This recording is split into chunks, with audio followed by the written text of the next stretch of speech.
بچہ دکھا دو۔ عورت: بہت اچھا، میں ہٹی جاتی ہوں، اندر آ جائیے۔ مشہور اندر گیا تو دیکھا کہ دالان میں ایک خوبصورت گورا چٹا بچہ پلنگ پر لیٹا کھلونوں سے کھیل رہا ہے۔ اس کا سر ایک ہاتھ ایک پٹیوں سے بندھا ہوا ہے۔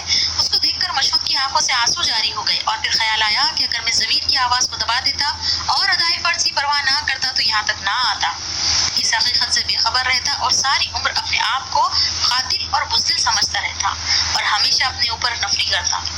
مشہور: بیٹے کیسے ہو؟ خیریت سے تو ہو نا؟ کیسے اچھے کھلونے ہیں، کہاں سے لائے؟ بچہ: آپ کون ہیں؟ ڈاکٹر صاحب تو نہیں؟ میرا ہاتھ نہ کھولنا۔ مشہور: نہیں میاں، ڈاکٹر نہیں ہوں، تمہارے ابا کا دوست ہوں۔ لو دیکھو اس میں کیا ہے۔